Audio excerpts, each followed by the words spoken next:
Eh, ¿Qué tal? Bueno, mi nombre es Miguel. Estoy encantado de estar aquí. Llevo ya siguiendo y apoyando el ITD desde su fundación y también llevo trabajando en Naciones Unidas casi 10 años, ¿vale? Entonces, ahora en esta discusión que tenemos, inteligencia artificial y ética, voy a intentar dar una perspectiva, como hemos dicho antes, multidisciplinar y un poco contexto para que sepamos de qué estamos hablando antes de entrar en los detalles de ética, ¿vale? Entonces voy a intentar contar un poco de mi historia, un poco de los detalles técnicos de qué es inteligencia artificial, un poco del contexto geopolítico y finalmente un poco por qué todo esto tiene implicaciones éticas y por qué importa cómo afrontemos la inteligencia artificial en el futuro. Bueno, esta foto seguro que algunos de vosotros lo reconocéis, es un campo de refugiados como los que ha trabajado el ITD con Iberdrola, en concreto es Zaatari, que está en Jordania, la frontera con Siria, ha sido hogar de 90.000 personas desplazados por la crisis siria y una de las cosas que hay que hacer en los campos es saber cuánta gente hay, es identificar las estructuras, es básicamente monitorizar su tamaño. Esto, ¿cómo se hace y cómo se está haciendo ahora mismo con las personas desplazadas en Siria? Pues básicamente se hace por imagen satélite. Se toman imágenes y se contea el número de estructuras y en base a eso se envían lo que sea necesario. ¿Qué ocurre? Que el conteo es manual, ¿vale? Básicamente hay un equipo en una agencia que se llama UNOSAT, que es la Agencia de Naciones Unidas que trabaja con satélites, que tiene un equipo de analistas que están físicamente en el CERN, en Suiza, y cuentan dónde están las estructuras. Durante muchos años, empresas de todo tipo, académicos, han intentado ofrecer algoritmos de inteligencia artificial para que se detecte automáticamente, para ir más rápido, para ser más eficientes, pero ¿qué ocurre? Que dan un porcentaje de detección que no es suficiente, ¿vale? Entonces, en estos escenarios tienes que tener el conteo perfecto de estructuras, ¿vale? No puedes permitirte decir que tienes 10 de menos o 100 de menos o 1000 de menos, porque esto, al final, detrás de cada píxel puede haber vidas humanas, ¿vale? Entonces, es un contexto que realmente no funciona. Entonces, lo que hemos hecho, un proyecto que ha hecho mi equipo, que hemos presentado hace un par de semanas, es un sistema que llamamos Human in the Loop. Básicamente, inteligencia artificial que ayuda al analista humano, ¿vale? No le reemplaza, no da estadísticamente un resultado, sino que el analista, digamos, que va haciendo clics en diferentes regiones y la inteligencia artificial le va ayudando y va buscando otros lugares, ¿vale? Entonces, este es un ejemplo donde lo importante es optimizar, digamos, la combinación de los humanos y las máquinas. No vamos a encontrar un algoritmo que nos suplante, porque es demasiado importante lo que está detrás. Otro ejemplo en ese mismo campo es un proyecto también que empecé hace unos años. Allí resulta que el agua, antes de construir cañerías, el agua en el campo se llevaba con camiones, básicamente camiones que cogían agua y luego la repartían en diferentes puntos del campo. ¿Qué ocurre? Que la optimización de ese sistema se hacía manual, ¿vale? Omar, un colega de UNICEF, ponía esos puntos en el mapa, que son los camiones, y decía, en este distrito tienes que llevar este camión. Nosotros dijimos, bueno, esto se puede digitalizar, esto podemos digitalizarlo, entonces sabremos dónde van y este es el modelo, y haciendo un modelo de inteligencia artificial predictivo de dónde se va a acabar antes el agua, dónde va a haber problemas, podemos mandar el camión donde ocurra, ¿vale? Esto es lo mismo que puede hacer Amazon o Uber o Cabify para mandarte el conductor. ¿Qué ocurre? Que en este caso la componente humana era mucho más importante que la componente de optimizar el algoritmo. El algoritmo daba igual. Este problema era un problema de los stakeholders, era un problema humano. Por un lado estaban los camiones que estaban gestionados por unas empresas próximas, digamos, a mafias en la frontera siria-jordano. Por otro lado, los conductores, que eran contratistas, y de otro lado tenías a la gente del campo. Entonces, pasaban cosas como que los camioneros tabicaban por dentro el camión para que cuando metíamos el palo para medir el agua que había, parecía que había más de la que realmente había. Pasaron cosas como que una noche un camionero cogió agua sucia, porque también se recoge el agua sucia, pintó el camión, el día siguiente lo metió en el campo como agua limpia y mucha gente tuvo que ir a la enfermería, ¿vale? Entonces, básicamente, la dimensión humana es muy importante y muchas veces, aunque el algoritmo optimizase, esto no era importante, ¿vale? Al final se resolvió de otra manera. Inteligencia artificial también puede valer en este proyecto para ver cómo se mueven las poblaciones con datos agregados de telefonía móvil en el contexto de la erupción de un volcán. ¿Qué pasa? Que te puedes dejar a gente que no está representada, digamos, en esos datos. Puede valer para mirar fotos de redes sociales, para inferir polución, ¿vale? Es un proyecto donde mirábamos el cielo de Indonesia en fotos públicas y en función del nivel de gris podrías inferir niveles de polución. Aquí también te puedes estar dejando a gente. En general, uno de los grandes problemas del mundo digital es la representatividad. Es gente, digamos, todos esos idiomas para los cuales nada está traducido, están fuera de juego, ¿vale? En Leave No One Behind, no dejes a nadie atrás, realmente, para que os hagáis una idea, hay del orden de 6.000 idiomas en el mundo y entre el idioma número 1000 y el número 6.000, o sea, digamos, del número 100 al número 1000, son idiomas con más de 100.000 personas que solo lo hablan ellas, ¿vale? Realmente hay muchísima gente que sí que está quedando fuera. Ahora mismo las empresas más avanzadas traducen del orden de 100 idiomas. Los otros 5.900 están fuera. La gente que habla ese idioma está fuera del mundo digital. Y, bueno, realmente las oportunidades son únicas. Me encanta este proyecto que hace tracking de peces. También hay aplicaciones detrás de educación. También es un proyecto que hay en España, utiliza inteligencia artificial para detectar, en este caso, dislexia, por Luz Reyo, que creo que es para entender por qué tenemos aplicaciones con inteligencia artificial que pueden realmente mejorar la vida de las personas. Pero por el otro lado, y aquí me refiero a esta review muy reciente, publicada en Nature Communications, no solo puede apoyar a cumplir esos objetivos, esos ODS, pero hay veces que hay aplicaciones que la inteligencia artificial puede jugar en contra, ¿vale? Y aquí, en esta review, los puntos verdes, digamos, son targets para los cuales hay aplicaciones que pueden ser positivas de la inteligencia artificial, pero los rojos son para las cuales que pueden ser negativas. Y aquí voy a dar un paso atrás y me refiero a lo que decía Yuval Harari en el libro Homo Deus. Uno de los problemas de la misma manera que la revolución industrial creó la clase trabajadora, la revolución digital, la revolución de inteligencia artificial puede crear una clase irrelevante de gente, ¿vale? Una clase relevante de gente, ¿vale? Y esto puede crear unprecedented social and political inequality. Y además, estas herramientas pueden valer para monitorizar y controlar a las poblaciones. Voy a dar otro paso atrás y simplemente para que todos hablemos de lo mismo, ¿vale? Cuando estamos hablando de inteligencia artificial, ¿cuál es la clave? ¿Qué es lo que ha pasado? Bueno, lo que ha pasado es que hace unos años se encontró una nueva técnica, que básicamente hace que cuando le das muchos ejemplos a la máquina aprende con los datos. Y cuantos más datos, mejor aprende, ¿vale? Entonces, básicamente, si doy muchos ejemplos de fotos de gatos, muchos ejemplos de fotos de perros, va a decir si es un perro o es un gato. Entonces, la analogía que yo hago es, si nos ponemos todos en una cola, ¿vale? Nos ponemos todos en una cola en una fábrica de máscaras de escayola y, digamos, el que está haciendo hay un artesano que hace una máscara con la escayola mojada y va haciendo, de hecho, dos máscaras, una para hombres y otra para mujeres, ¿vale? Una vez que todos los de la cola hayamos pasado, se habrá creado la máscara prototipo de hombres, la máscara prototipo de mujeres, ¿vale? Y esto es cómo funciona el Deep Learning. Básicamente coge lo que es común de todas las imágenes, pero luego, una vez que tienes la máscara, el resto ya no te importa. La máscara la puedes poner en la puerta, para abrir la puerta, en tu teléfono, para desbloquear el teléfono, en una cámara de seguridad.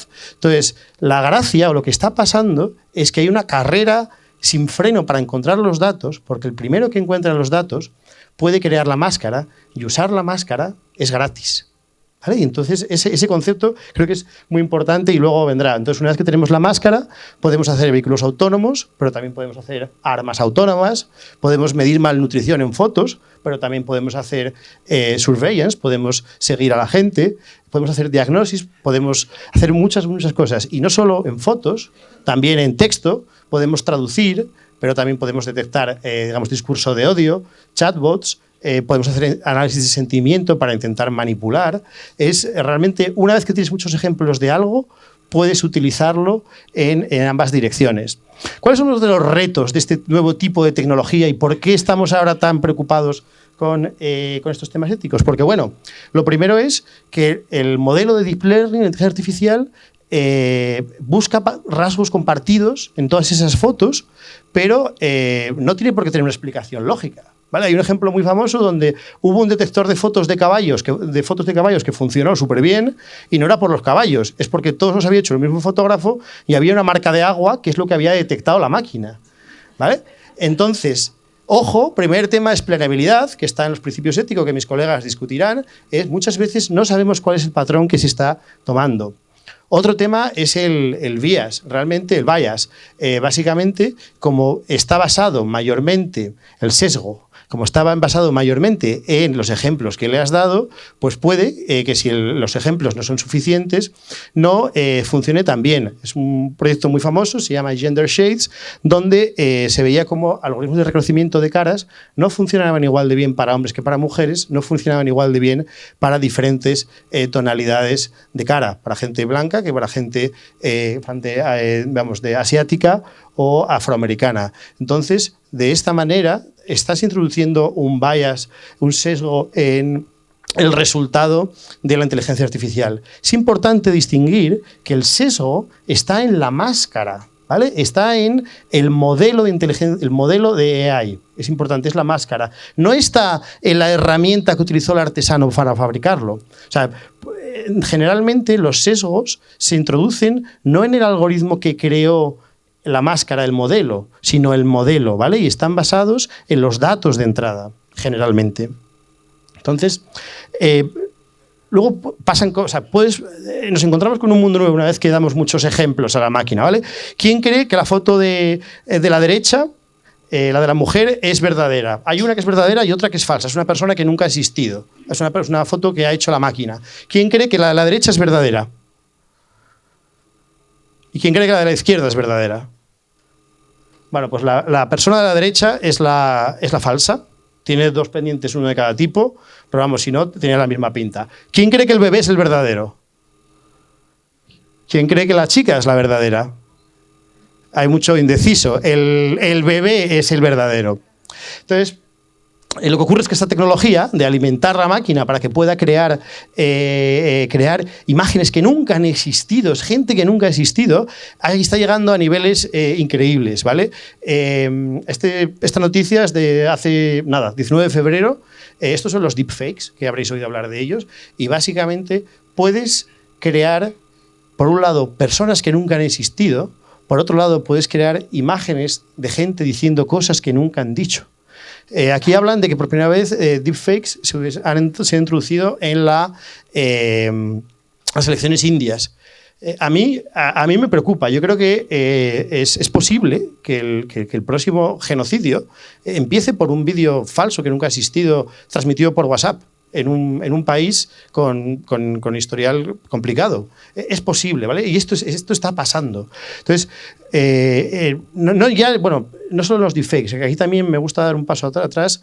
Como sabéis, las redes sociales fueron el terreno donde se incitó lo que llegó a ser un genocidio en Myanmar, ¿vale? Y Facebook ha estado en el punto de mira por este hecho, porque al final es importante que todos los actores asuman sus responsabilidades, ¿vale? Yo creo que se está haciendo mucho esfuerzo ahora para moderar las redes sociales y tanto Facebook como otros están tomando medidas. Realmente es parte de su responsabilidad. Todos tenemos la responsabilidad, pero no puede ser así. No puede ser que vayamos apagando fuegos, ¿vale? Este fue el primero, pero yo creo que el siguiente va a ser por algo que no ha existido. Entonces, un ejemplo, no solo el vídeo, es un proyecto que hice con uno de mis compañeros y básicamente entrenamos inteligencia artificial, le metimos en la máquina todos los speech que líderes políticos han hecho en la Asamblea General de Naciones Unidas desde los años 70. ¿Vale? Pusimos todos los speech hechos por todos los presidentes que han hablado en la Asamblea General y le dijimos a la máquina, le das unas pocas palabras y le hacemos que escriba un speech. Bueno, el resultado es muy interesante, pero también la reacción que tuvo incluso dentro de Naciones Unidas fue espectacular, porque es como te das cuenta que incluso tareas que son tu responsabilidad las podrían de alguna manera hacer la máquina, pero sobre todo lo que yo quería con este proyecto era poner encima de la mesa que yo puedo hacer, o sea, dos personas gastando 10 euros en computación y 10 horas de entrenamiento, con suficiente conocimiento, y hay mucha más gente que lo puede hacer, podemos hacer una máquina que escribe odio de manera automática. O sea, yo empezaba una frase que era "Refugees are terrorists", los refugiados son terroristas, y la máquina sola escribió un pequeño párrafo, ¿vale? Y con lo que le quieras poner.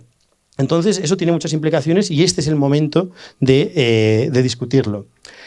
Voy a saltar para completar el dibujo que quiero hacer de lo que está pasando en el mundo, es la importancia geoestratégica y política, ¿vale? Entonces, ¿qué pasa? Todo el mundo está corriendo para los datos. Hemos visto que si tienes los datos, puedes crear los modelos, puedes crear las máscaras y entonces, básicamente, tu productividad aumenta de manera infinita, ¿vale? Y por eso ahora mismo esta carrera. Entonces, ¿qué ocurre? Pues tanto Putin lo dijo, como la startup con más inversión, 2 billones, 2.000 millones, es una startup de reconocimiento facial china, ¿vale? Que está apoyada por el gobierno chino. Emiratos Árabes tiene un ministro de inteligencia artificial.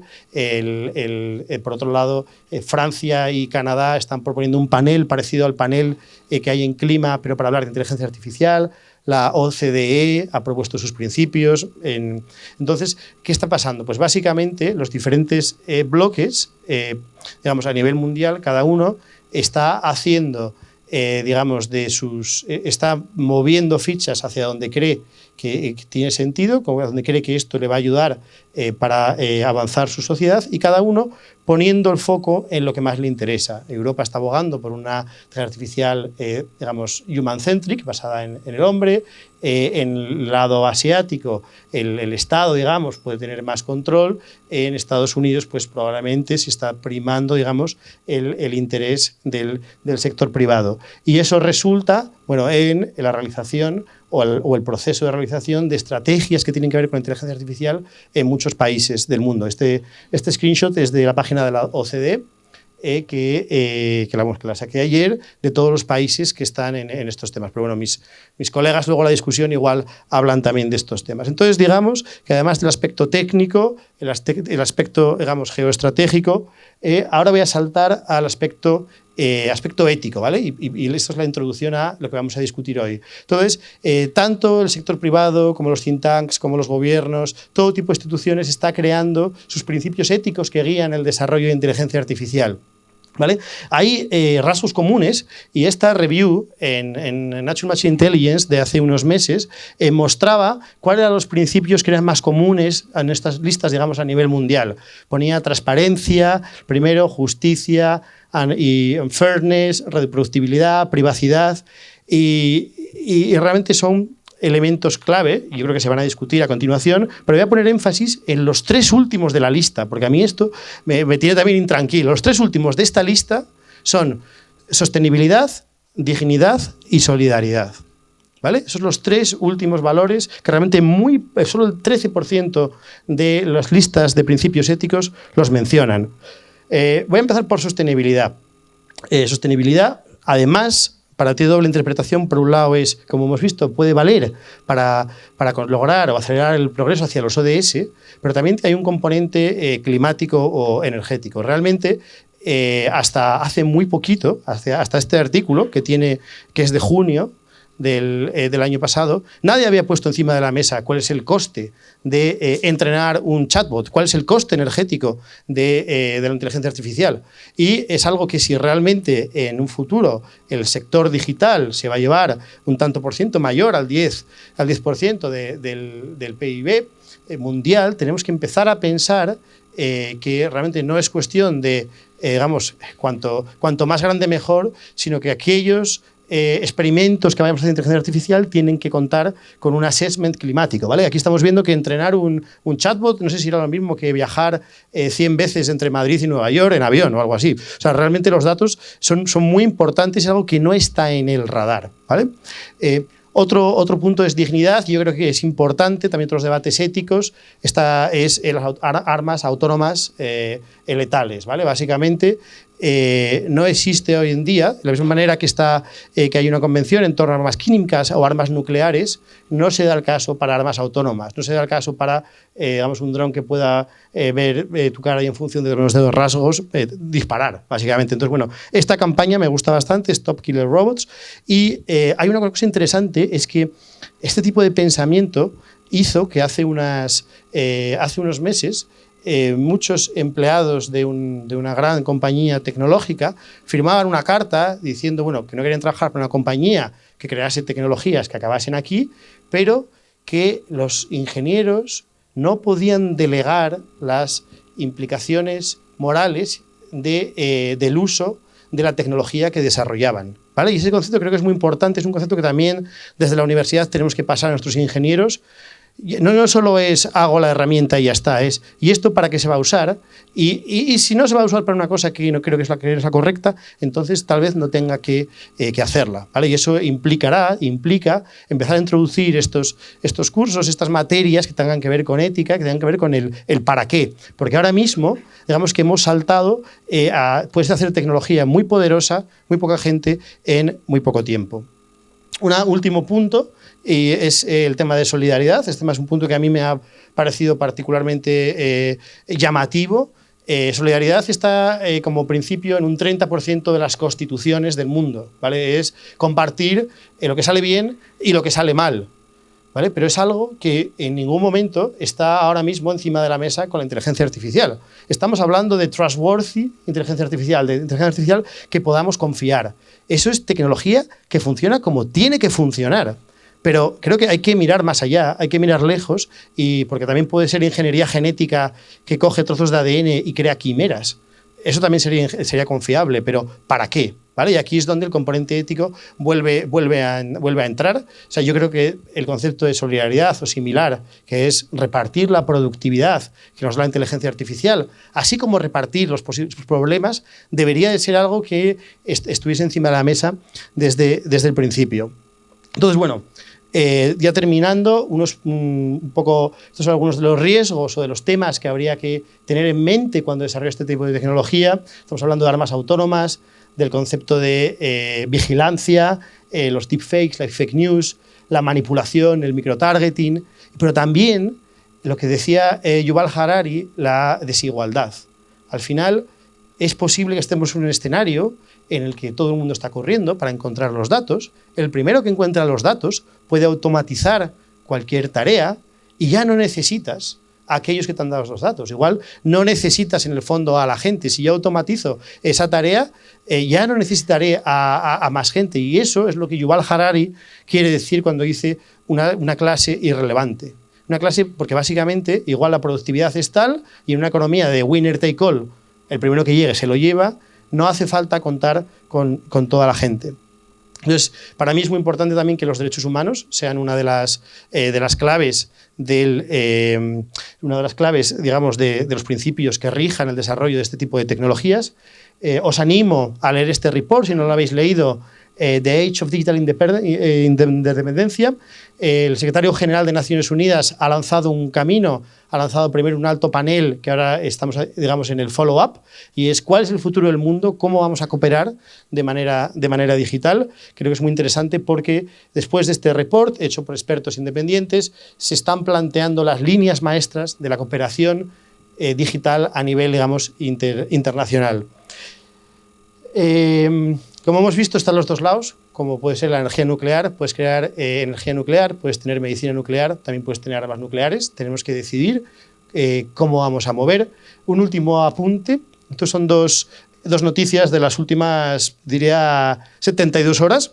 La primera es un artículo que viene de China, de Wuhan, del epicentro de la crisis de coronavirus, donde han utilizado inteligencia artificial para detectar de manera más rápido la infección, básicamente cogiendo imágenes de escáneres, de TAC, ¿vale? Entonces decían que gracias a la inteligencia artificial han acelerado el proceso de diagnóstico un 66%. La segunda es un artículo del New York Times, también del fin de semana, donde explica que a todos los ciudadanos, en el contexto de esta crisis, se les ha dado una entidad digital en su teléfono móvil, donde van a tener un código QR que va a ser verde vas a ser amarillo o vas a ser rojo, dependiendo de dónde ha estado tu teléfono móvil, dependiendo de dónde has estado, y si ha habido alguien pues, que en algún momento haya estado infectado o el algoritmo haya decidido que ese lugar es peligroso. En base a este código, la gente puede entrar o no en los servicios públicos, en el metro, en sitios, etcétera. Básicamente son cuarentenas digitales y eso está pasando, ¿vale? Y entonces, aquí creo que el trade-off está muy claro. En algunos casos funcionará, en otros casos no funcionará. ¿Cuál va a ser el impacto? Que es realmente, creo que ese es el momento también de discutir estos temas. Y bueno, nada más. Muchas gracias.